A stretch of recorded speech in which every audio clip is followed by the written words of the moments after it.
आज हम बात करने वाले हैं अनुनाद की तीक्ष्णता के बारे में। तो चलिए स्टार्ट करते हैं। देखिए, अनुनाद की तीक्ष्णता को समझने से पहले आपको समझना होगा बेसिकली अनुनाद के बारे में। देखिए, बेसिकली जो अनुनाद होता है वो हमें कहाँ देखने मिलता है? वो हमें देखने मिलता है श्रेणी LCR परिपथ में।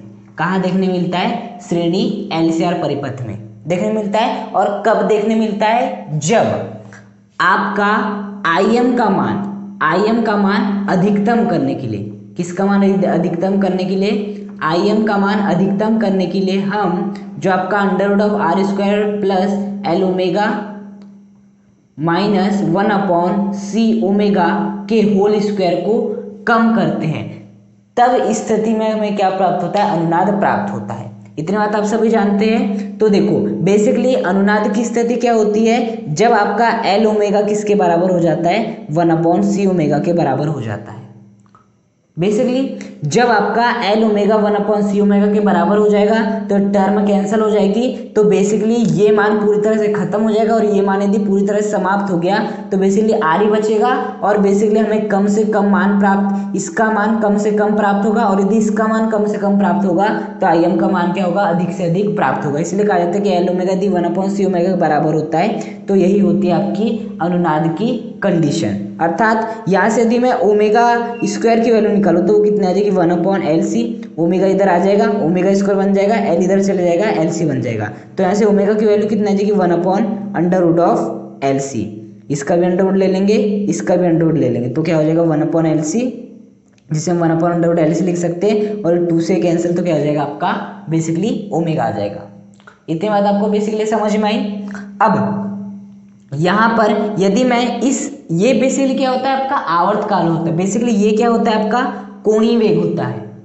क्या होता है? ये आपका कोणीय वेग होता है, आपका ओमेगा। अब यदि मैं बात करूँ आपके किसकी? F की बात करूँ, किसकी बात करूँ? F की बात करूँ, अर्थात आवृत्ति की बात करूँ, तो वो कितनी आती है? 1/2π√LC। इसका हमने अध्ययन बाकायदा किए थे जब हम अनुनाद पढ़ रहे थे।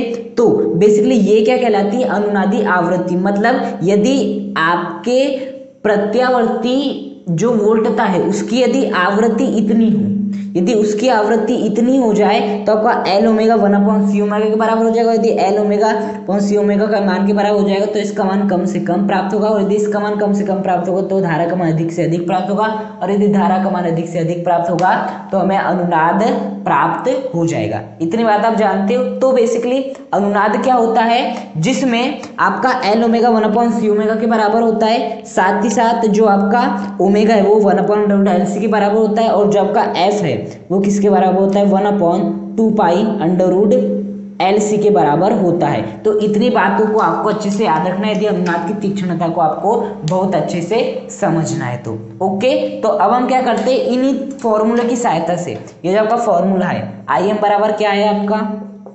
Vm√R² plus L omega minus 1/C omega का होल स्क्वायर।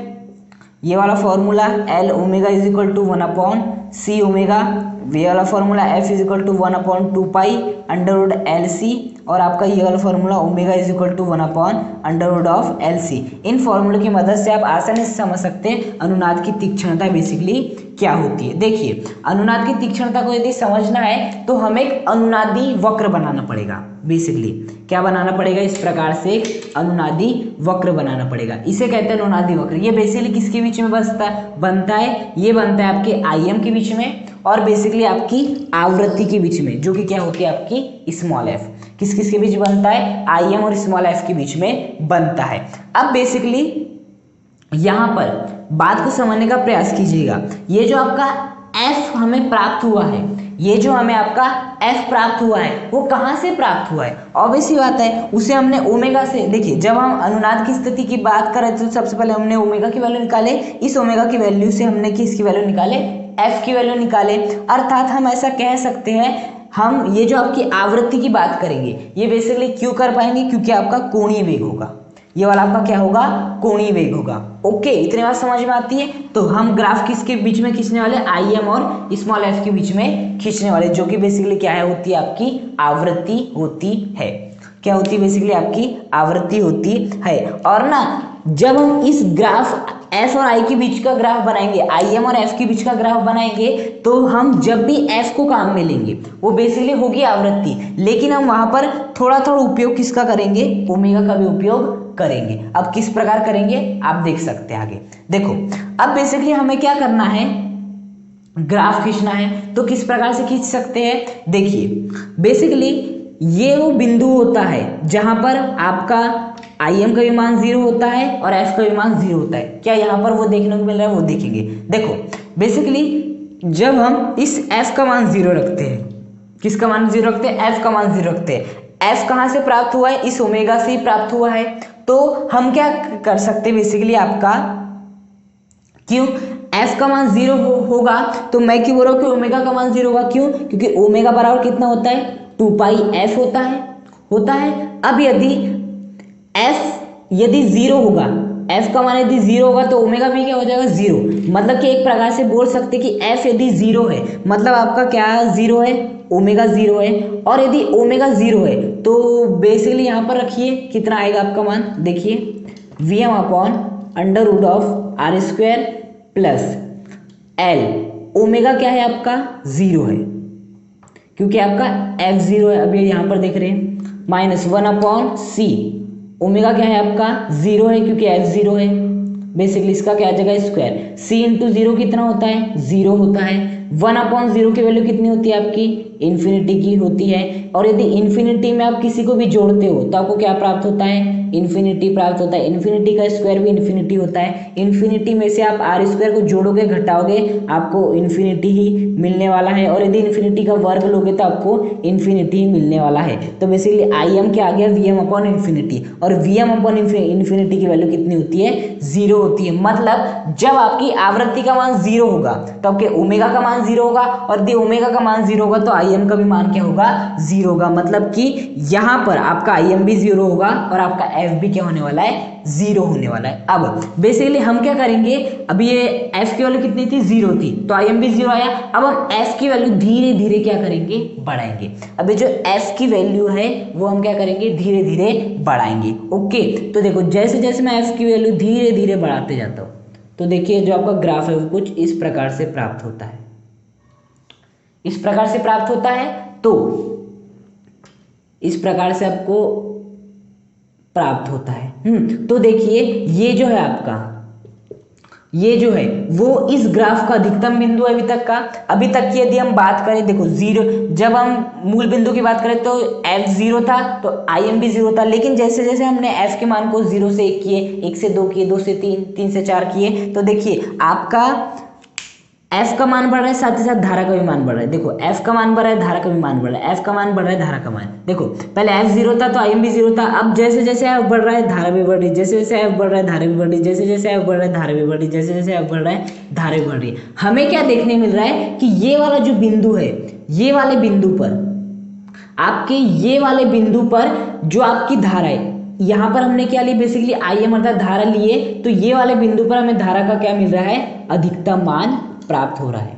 कैसा मान प्राप्त हो रहा है, बेसिकली अधिकतम मान प्राप्त हो रहा है। कौन सा मान प्राप्त हो रहा है, अधिकतम मान प्राप्त हो रहा है। मतलब बेसिकली ये जो है ये आपकी क्या हो गई, अनुनादी आवृत्ति हो गई, और इसे हम किससे डिनोट कर देते, एफ नॉट से डिनोट कर देते। देखिए बेसिकली आपको आई एम का मान अधिकतम कब प्राप्त होता है, जब अनुनाद की स्थिति होती है। देखिए आई एम का मान आपको अधिकतम प्राप्त करना रहता है तो इसका मान क्या करते हो आप, कम करते हो। इसका मान कम करने के लिए आपको क्या करना रहता है, एल ओमेगा को 1/c ओमेगा के बराबर करना रहता है। जब इसको बराबर करते हैं तो ओमेगा 1/√LC आता है, तो एफ कितना 1/2 पाई√LC। मतलब इसका हमें मैक्सिमम मान, अधिकतम मान कब प्राप्त होता है, जब आपकी अनुनादी आवृत्ति इतनी होती है। इस ग्राफ में बेसिकली हमें इस बिंदु पर धारा, इस आई एम का मान क्या मिल रहा है, अधिकतम मिल रहा है। मतलब ये वाला वो बिंदु है जिस पर जो आवृत्ति होगी वो किसके बराबर हो जाएगी, अनुनादी आवृत्ति के बराबर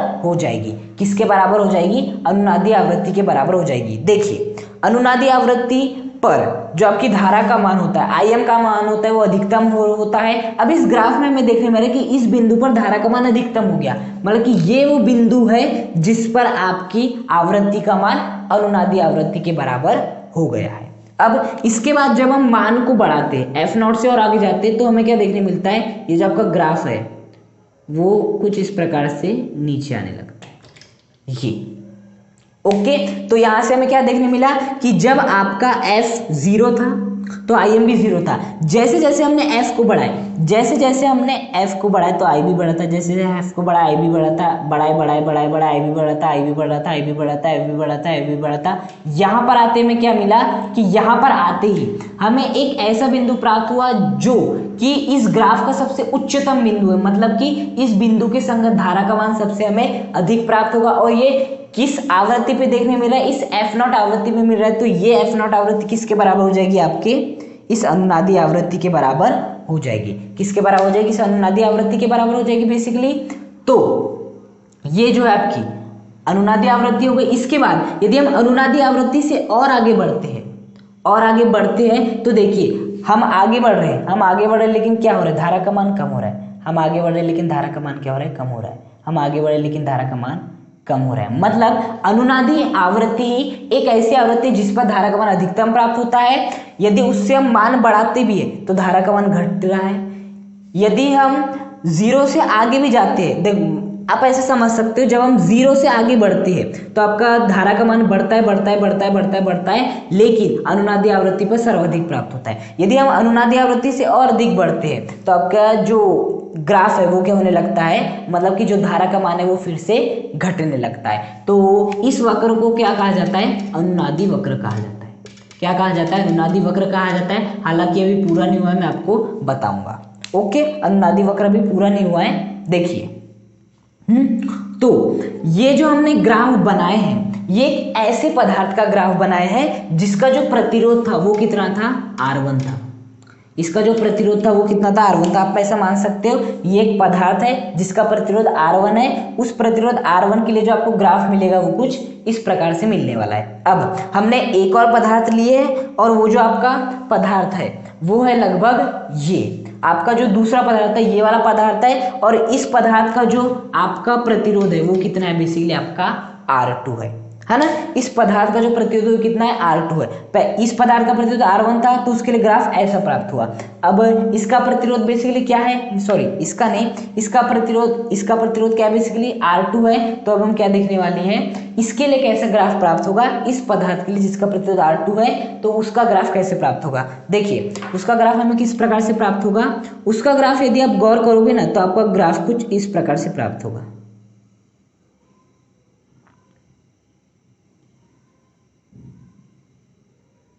ऐसा इस प्रकार से प्राप्त होगा। तो देखिए बेसिकली ये वाला भी जो पदार्थ है, ये वाला भी जो आपका पदार्थ है, ये वाला पदार्थ जिसका प्रतिरोध क्या है, R2 है। और यहाँ पर हमने एक बात मान ली है कि जो आपके R1 का मान है वो R2 से क्या है, कम है। जो आपके R2 का मान है मतलब कि इसका जो प्रतिरोध है, इसका जो प्रतिरोध है आपका, इसका जो प्रतिरोध है वो इसके प्रतिरोध से क्या है, अधिक है। मतलब इसका प्रतिरोध अधिक है, इसका प्रतिरोध कम है। तो ग्राफ आपको ऐसा प्राप्त होता है। मतलब कि देखिए इस पदार्थ के लिए जो आपको वक्र है वो ऐसा प्राप्त हो रहा है। मतलब कि धारा का अधिकतम मान देखिए इतनी अधिक ऊंचाई पर प्राप्त हो रहा है। जबकि यदि आप इस पदार्थ के लिए ब्लैक मार्कर के लिए आप बना रहे हैं ग्राफ, तो धारा का जो अधिकतम मान है वो क्या है आपका, ये है। धारा का जो अधिकतम मान है वो क्या है, बेसिकली आपका ये है धारा का अधिकतम मान। तो बेसिकली हमें यही सोचना है, अब हमें यही सोचना है कि ऐसा क्यों हो रहा है कि यदि हम इस पदार्थ के लिए जिसका प्रतिरोध R2 है और वो ज्यादा भी है, उसके लिए आपका जो धारा का अधिकतम मान है वो क्या आ रहा है, कम आ रहा है। जबकि इस पदार्थ के लिए जिसका प्रतिरोध R1 है और वो बेसिकली कम है, उसके लिए धारा का अधिकतम मान इतना प्राप्त हो रहा है। तो इसके पीछे का कारण क्या है, तो देखिए कुछ कारण नहीं है। देखिए जो आपका Im मैक्सिमम का जो फॉर्मूला होता है वो कितना होता है, बेसिकली ये आपको याद रखना पड़ेगा। वो होता है आपका Vm divide by capital R। कितना होता है, Vm divide by capital R।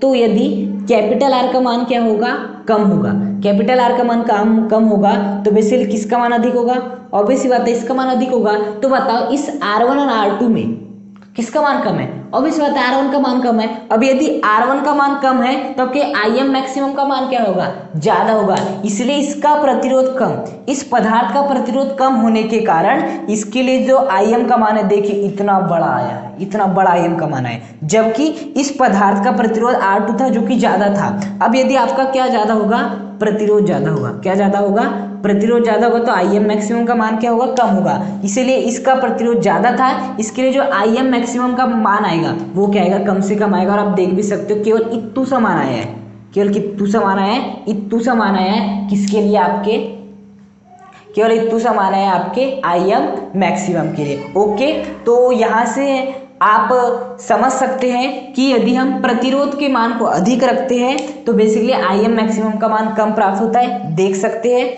और यदि हम प्रतिरोध का मान कम रखते हैं तो Im मैक्सिमम का मान अधिक प्राप्त होता है। इतनी बात समझ में आई। अब देखिए हम क्या कर लेते हैं, आपके दो बिंदु लेंगे, हम कितने बिंदु लेंगे, दो बिंदु लेंगे। हाँ, पहला बिंदु ले लेते हैं आपका ये वाला बिंदु ले लेते हैं, आपका ये वाला बिंदु ले लेते हैं F1, और आपका ये वाला बिंदु ले लेते हैं F2। ले लिए, आपका ये वाला बिंदु ले लिए F1 और ये वाला बिंदु ले लिया आपका F2, इतने वैल्यू ले लिए। अब यहाँ पर समझिए, चलिए हम इस F2 को अभी नहीं लेते, केवल किसे लेते हैं, F1 को लेते हैं, किसे लेते हैं, F1 को लेते हैं। तो यहाँ पर एक बात गौर कीजिएगा कि यदि मैं इस F1 बिंदु से क्या खींचूं, इस प्रकार से रेखा खींचूं, क्या खींचूं, इस प्रकार से रेखा खींचूं, तो वो लगभग इस ग्राफ को यहां पर काटेगी और इस ग्राफ को यहां पर काटेगी। मैं बोल रहा था कि F2 को आपको यहां पर नहीं लेना है, बेसिकली यहां पर लेना है, F2 को लेना है, यहां पर F2 को। अब फिर से बनाइए रेखा, बेसिकली आपकी ये प्राप्त हो रही है। अब बताइए बेसिकली आपका ये वाली जो F2 है इसे कहाँ काट रही है, यहां पर काट रही है, और ये वाली जो रेखा है इसे कहाँ काट रही है, यहां पर काट रही है। अब क्या करते हैं हम, बेसिकली इसको इससे मिला दो, इससे भी इसको मिला दो, हाँ, इससे इसको मिला दो, इससे भी इसको मिला दो, मिला दी। अब देखना यहां पर इस वाले ग्राफ की यदि मैं बात करूं तो मैंने दो बिंदु लिया, आवृत्ति के मान में परिवर्तन किया। पहले आवृत्ति कितनी थी, F1 थी, तो देखिए धारा कितनी थी, इतनी थी आपकी। जैसे मैंने आवृत्ति F1 से बदल के F2 किया तो अब देखिए आपकी आवृत्ति कितनी हो गई, इतनी हो गई। मतलब कि यदि मैं आवृत्ति के मान में परिवर्तन करता हूं तो अब बेसिकली आपका किस में परिवर्तन होता है, धारा के मान में परिवर्तन होता है, यहां से यहां हो जाता है और केवल इतना सा परिवर्तन होता है। लेकिन यदि मैं यही इस वाले ग्राफ की बात करूं तो बताइए F1 का मान पे जो आपका बेसिकली धारा का मान है वो कितना है, इतना है। F2 के मान पे जो धारा का मान है वो कितना है, बेसिकली इतना है। तो देखिए यहाँ जो धारा में परिवर्तन हुआ है वो क्या हुआ है, ज्यादा हुआ है ना।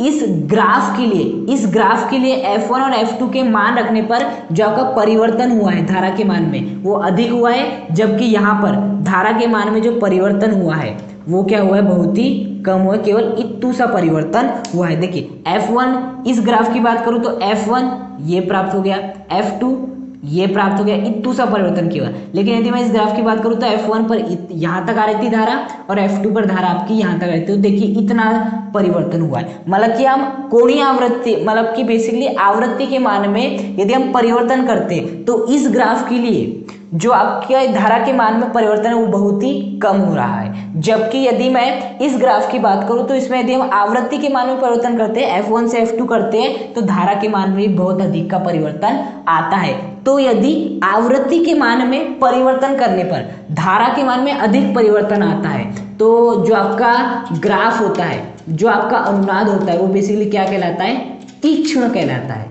तो जो आपका अनुनाद कहलाता है वो कैसा कहलाता है, तीक्ष्ण अनुनाद कहलाता है। इतनी बात समझ में आती है। और यदि आवृत्ति के मान में परिवर्तन करने पर, आवृत्ति के मान में परिवर्तन किए, धारा के मान में बहुत कम परिवर्तन होता है, तो इस प्रकार के जो आपका अनुनाद होता है उस अनुनाद को क्या कहते हैं, आपका सपाट अनुनाद कहते हैं। कैसा अनुनाद कहते हैं, बेसिकली सपाट अनुनाद कहते हैं। मतलब यदि आवृत्ति के मान में परिवर्तन करने पर धारा के मान में बहुत ही कम परिवर्तन होता है तो सपाट अनुनाद, और यदि आवृत्ति के मान में परिवर्तन करने पर धारा के मान में अधिक परिवर्तन होता है तो बेसिकली आपका जो अनुनाद है वो क्या कहलाता है, बहुत अधिक तीक्ष्ण कहलाता है। मतलब कोई भी अनुनाद तीक्ष्ण कब कहलाएगा, कोई भी अनुनाद तीक्ष्ण तब कहलाता है जब यदि आवृत्ति के मान में परिवर्तन करने पर धारा के मान में बहुत अधिक परिवर्तन होता है तो वो तीक्ष्ण अनुनाद कहलाता है, और यदि आवृत्ति के मान में परिवर्तन करने पर धारा के मान में कम परिवर्तन होता है तो वह सपाट अनुनाद